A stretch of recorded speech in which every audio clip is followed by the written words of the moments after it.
Good morning, अस्सलाम वालेकुम रहमतुल्लाहि व बरकातुहू students and welcome to my online classes. Students, आज मैं आपको जो क्वेश्चन मैंने चैप्टर नंबर 1 के आपको होमवर्क गिवन किए थे न्यूमेरिकल क्वेश्चन, वो सॉल्व करके दिखाऊंगा। अगर आपने कोई मिस्टेक की है तो आप उसे करेक्ट कर लें, उसे ठीक कर लें। ठीक है, तो चलते हैं अपन क्वेश्चन की तरफ। क्वेश्चन नंबर 2, सबसे पहले न्यूमेरिकल क्वेश्चन। राम, श्याम और मोहन साझेदार थे। उनकी पूंजी 1 जनवरी 2016 को क्रमशः 50,000, 30,000 और 20,000 थी। 3 साझेदार थे, राम, श्याम, मोहन।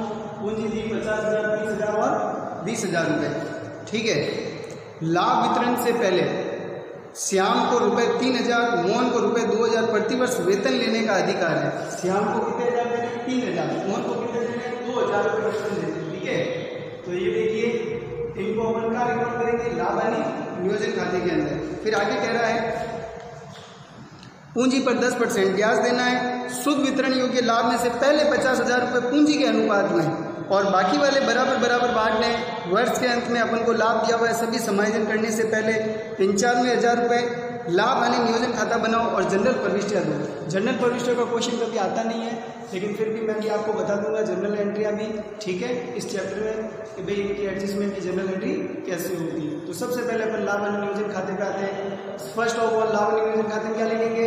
वर्ष का लाभ कितना दिया हुआ है? 95,000 रुपये। तो ये देखिए बाई प्रॉफिट एंड लॉस 95,000 रुपये। अब हमारे पास वेतन का, पूंजी पर ब्याज और लाभ 3 ही समायोजन है। तो सबसे पहले 2 सैलरी। अब पार्टनर सैलरी के अंदर श्याम और मोहन। अब श्याम को 3,000, मोहन को 2,000, टोटल कितने हो गए? 5,000। क्योंकि प्रतिवर्ष है, मासिक नहीं है, गुणा नहीं करना है 12 से, प्रतिवर्ष दिया हुआ है। तो यहाँ पे हो गए 5,000। फिर इंटरेस्ट ऑन कैपिटल। तो इंटरेस्ट ऑन कैपिटल 50,000, 30,000 और 20,000 पूंजी है, उसका 10% देंगे। राम के 5,000, श्याम के 3,000, मोहन के 2,000 रुपये इंटरेस्ट ऑन कैपिटल आ जाएगा। फिर उसके बाद लास्ट में बचता है शुद्ध वितरण योग्य लाभ का 50,000 रुपये तो बांटने पूंजी के अनुपात में और शेष बांटने पर। तो पहले वितरण योग्य लाभ टोटल कितना है वो देखते हैं। तो देखिए क्रेडिट में एक ही अमाउंट है 95,000, डेबिट में 2 अमाउंट 5,000 और 10,000, कितने हो गए? 15,000। तो ये देखिए शुद्ध वितरण योग्य लाभ 95,000 माइनस 5,000 माइनस 10,000 करेंगे कितना रहेगा? 80,000 रुपये। जितने अमाउंट थे ये 2 ही थे, बाकी लाभ ही है, तो ये कर रहा है 80,000 रुपये। अब 80,000 में से 50,000 तो पूंजी के अनुपात में और बाकी कितना बचेगा? 80 माइनस, जब 80,000 माइनस 50,000 करेंगे तो 30,000, और वो 30,000 क्या करने हैं? बराबर, यानी 1:1 के अंदर, यानी उसमें तो 3 का भाग लगता है। तो देखिए अब यहाँ पहले पूंजी का अनुपात किया 5, 3, 2, सारे 0 से 0 काट करके। ठीक है, 5, 3, 2। अब प्रत्येक साझेदार के लाभ में हिस्से की गणना। तो पहला राम पहले 50,000 रुपये किस अनुपात में? किस अनुपात में? तो 50,000 गुना टोटल योग कितना हो गया? अनुपात होगा 10, तो 5/10। अब ये लाभ तो 50,000 रुपये हुआ, बाकी बचा कितना? 30,000 रुपये। उस 30,000 के अंदर इसका हिस्सा क्या होगा? बराबर, तो ये 3 का भाग लगा दिया अपन ने। तो 50,000 में 5/10 करेंगे, ये तो आएगा 25,000। 0 से 0 कट, आज होंगे 25 और प्लस ये भाग लगाया 10,000। 25 में 10 कितने हो गए? 35,000। ये देखिए मैंने राम का लाभ लिखा 35,000। इसी टाइप से श्याम का निकाला 50,000 × 3/10 15,000, और ये 10,000, 15 और 10 25,000। श्याम का लाभ 25,000। मोहन का 50,000 × 2/10, तो 2/10 10,000 और 10,000, टोटल कितने हो गए? 20,000। ये 20,000 टोटल करेंगे कितना हो जाएगा? 80,000 रुपये। तो ये था हमारा क्वेश्चन नंबर 2। ओके स्टूडेंट्स, अगर आपने कोई मिस्टेक की तो इसे ठीक कर लें। चलते हैं नेक्स्ट क्वेश्चन की तरफ। Question number 3। अच्छा, इसकी जो जनरल एंट्रीज है स्टूडेंट, जनरल एंट्रीज के अंदर देखिए जो एडजस्टमेंट है, एक तो सैलरी का एडजस्टमेंट है। तो इसमें एंट्री जब करेंगे तो लिखेंगे फर्स्ट ऑफ ऑल कि जो नाम दे रखा है उसी को डेबिट कर देंगे। Shyam salary account debit to Shyam capital account. जो चीजें इनको मिल रही है वो कैपिटल खाते में क्या कर देंगे? क्रेडिट कर देंगे। तो यहाँ पे Shyam salary account debit to Shyam capital, Mohan capital account debit to Mohan salary account debit to Mohan capital account. ये तो हो जाएगी सैलरी की एंट्री। फिर उसके बाद इंटरेस्ट ऑन कैपिटल, तो interest on capital account debit to Ram's capital, तो श्याम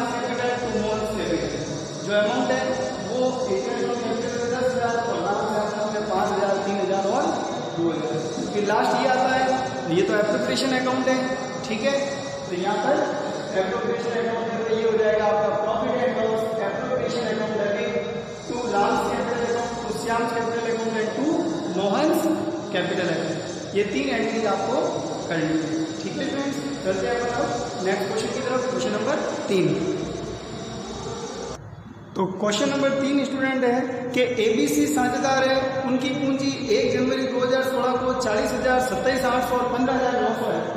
एबीसी 3 पार्टनर है, पूंजी दे रखी है 40,000, 27,800 और 15,900 रुपए, ठीक है। फिर आगे कह रहा है लाभ वितरण से पूर्व, अब लाभ बांटने से पहले बी को रुपए 2,500 और सी को रुपए 2,000 प्रतिवर्ष वेतन लेने का अधिकार है, ठीक है। तो वेतन प्रतिवर्ष दिया हुआ है, मासिक नहीं है, 2,500 और 2,000 लिखा जाएगा। पूंजी पर 5% प्रतिवर्ष की दर से ब्याज देना है, इंटरेस्ट ऑन कैपिटल।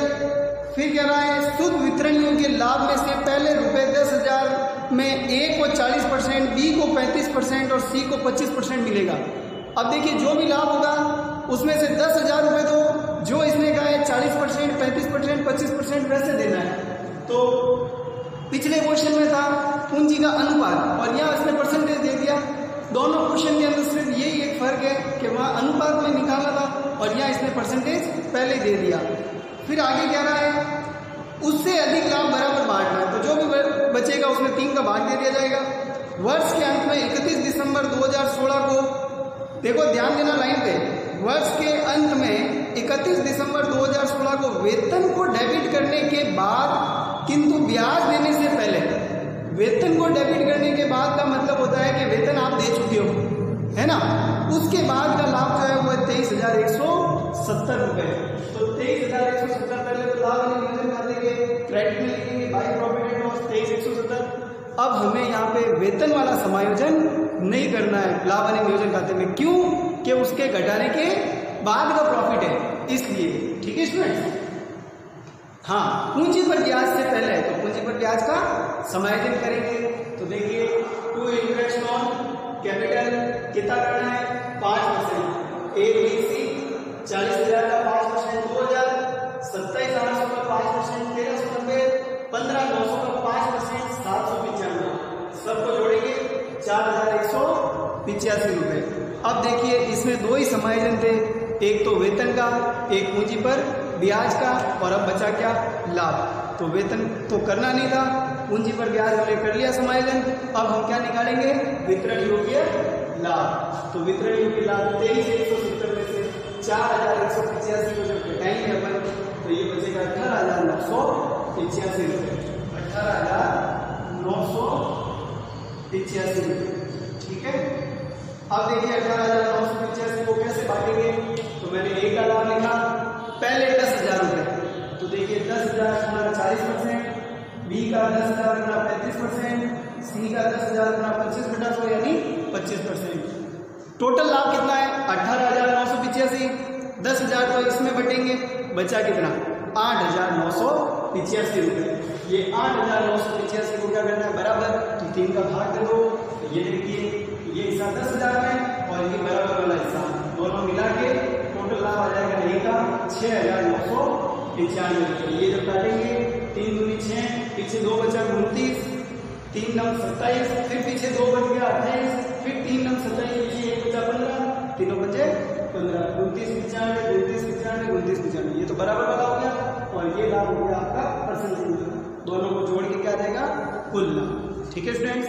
तो अब यहाँ पे ये टोटल लाभ हो जाएगा 18,985 और दोनों साइड की टोटल कर देंगे 23,170, 23,170। तो ये था हमारा क्वेश्चन नंबर 3।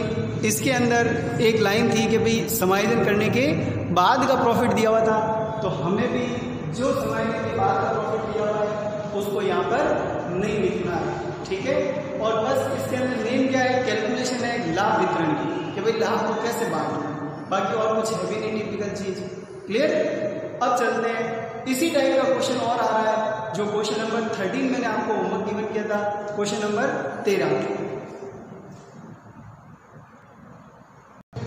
तो क्वेश्चन नंबर जो 13 है स्टूडेंट, उसमें 3 साझेदार है, सतीश, नितिन और अजय।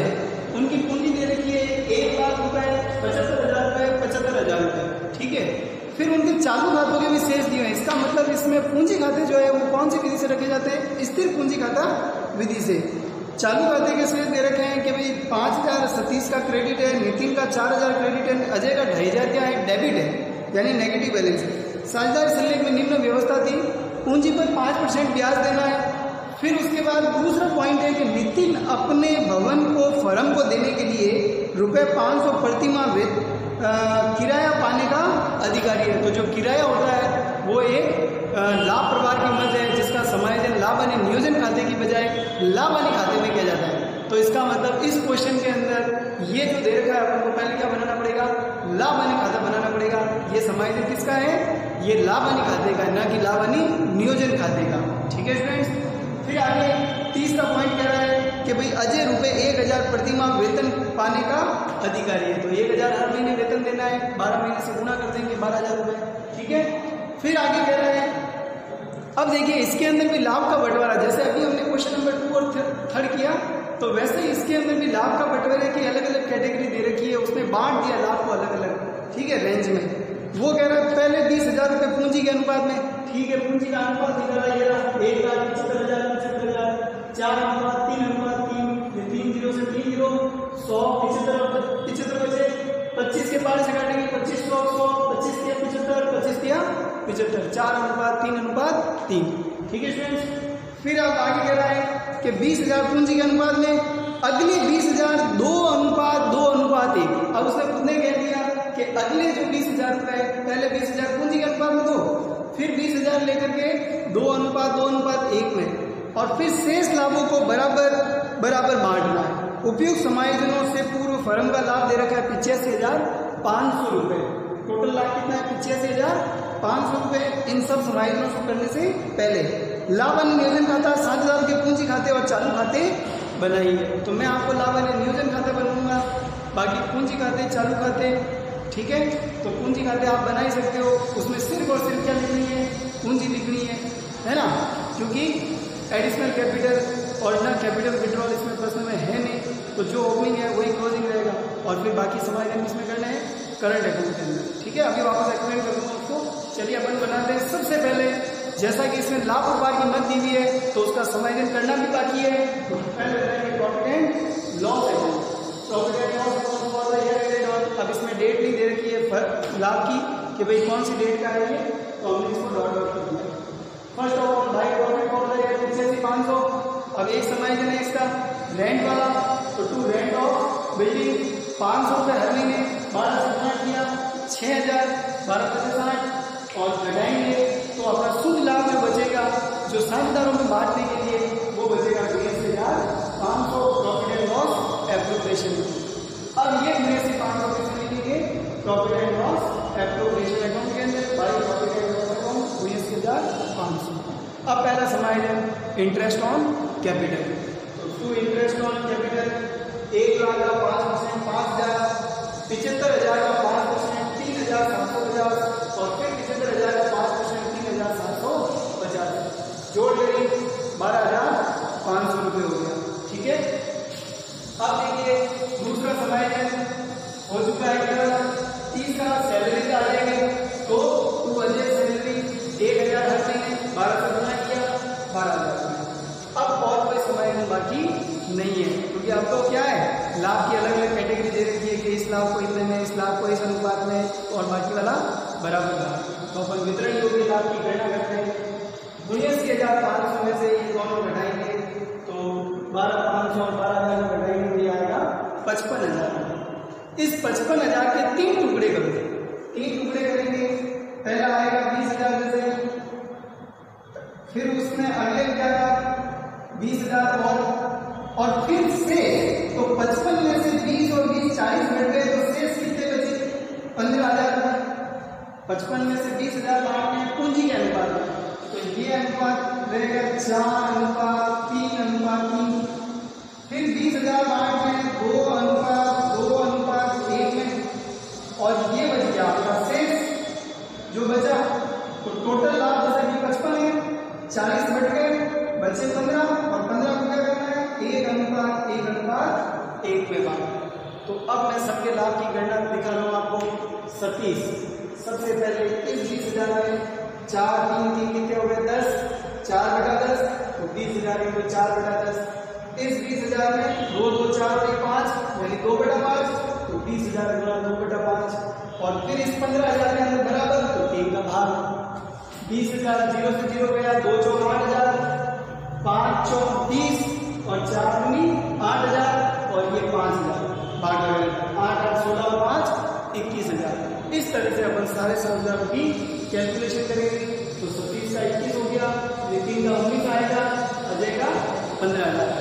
ठीक है स्टूडेंट्स, तो ये हमने 21 19 और 15,000 का नाम किया। टोटल करेंगे कितना आ जाएगा 55,000। क्लियर। अब मैं आपको समझा देता हूँ पार्टनर्स, कैपिटल और करंट अकाउंट। तो कैपिटल अकाउंट में तो सिर्फ कैपिटल आएगी, पूंजी स्थिर रहेगी, तो बाय बैलेंस बीडी और डेट कोई है नहीं उसकी, तो बाय बैलेंस बीडी में तीनों का 1,75,000 ये का ये बैलेंस सीडी में आ जाएगा, टू बैलेंस सीडी। ठीक है, 1,75,000 टोटल हो जाएगा। क्योंकि यहाँ पे स्थिर पूंजी खातों के अंदर 4 ही चीजें आती है, ओपनिंग बैलेंस, क्लोजिंग बैलेंस। तो यही ओपनिंग वही क्लोजिंग। अब ना तो इन्होंने एडिशनल कैपिटल लगाई है, क्वेश्चन में दे रखा है, और ना इन्होंने कैपिटल विड्रॉल करी है कि भाई इन्होंने कोई अमाउंट कम किया और पूंजी की निकासी की। ठीक है, ड्राइंग्स नहीं, पूंजी की निकासी। ओके, कैपिटल विड्रॉल तो ये है नहीं, तो सेम टू सेम। अब आते हैं पार्टनर्स कैपिटल अकाउंट में। तो सबसे पहले वही बाई बैलेंस बीडी। सतीश और नितिन का तो कौन सा है, क्रेडिट बैलेंस, तो क्रेडिट वाली साइड में लिखेंगे। और अजय का जो है वो डेबिट बैलेंस है, तो डेबिट वाली साइड में टू बैलेंस बीडी लिखा जाएगा। और अजय के अंदर अमाउंट 2,500 रुपये। अब बचेंगे वाले समाज में, तो देखो इससे कोई मेरा नहीं पार्टनर्स का, इसमें पार्टनर्स है नहीं, यहाँ से होगा तो एक तो इंटरेस्ट ऑन कैपिटल, तो करंट अकाउंट के अंदर आ जाएगा बाई इंटरेस्ट ऑन कैपिटल। देखो मैंने यहाँ पे करंट अकाउंट लिखा है, क्योंकि यहाँ पर कैपिटल खाते नहीं बल्कि कौन से खाते बनेंगे, करंट अकाउंट बनेंगे। तो सबसे पहले by interest on capital. Interest on capital ये जो भी दे रखा है 5,000 3 7,000 3 7,000। फिर अजय की सैलरी, तो बाई सैलरी। और फिर लाभ है तो by profit and loss application. फिर दोनों साइड की टोटल करके बैलेंस निकाल दिया जाएगा। अब इस बार जो है वो सबका क्रेडिट बैलेंस ही आएगा, यानी टू बैलेंस सीडी है। ओके स्टूडेंट्स, तो ये था हमारा क्वेश्चन नंबर 13। उम्मीद करता हूँ आपको समझ में आ गया होगा। और भी अगर कोई आपकी प्रॉब्लम्स हो तो आप मुझसे शेयर करें। ठीक है, बगैर शेयर किए हमें नहीं पता चलेगा। जैसा कि ये भी कुछ बच्चों ने मुझे बताया, तो मैंने आपको वापस करवा दिए कमेंट्स करने पर। अब नेक्स्ट लेक्चर के अंदर हम स्टार्ट करेंगे chapter number 2। Okay, chapter number 2 admission of new partner. जो बच्चे अभी तक ग्रुप में नहीं जुड़े हैं, बच्चों अगर आपके कांटेक्ट के अंदर है, हम भी उनसे कांटेक्ट कर रहे हैं, अगर आपके कांटेक्ट में है तो आप जल्द से जल्द उनको जो है ग्रुप में ऐड करवाएं, ताकि उनकी भी पढ़ाई डिस्टर्ब नहीं हो। ओके, तब तक के लिए गुड बाय, अस्सलाम वालेकुम।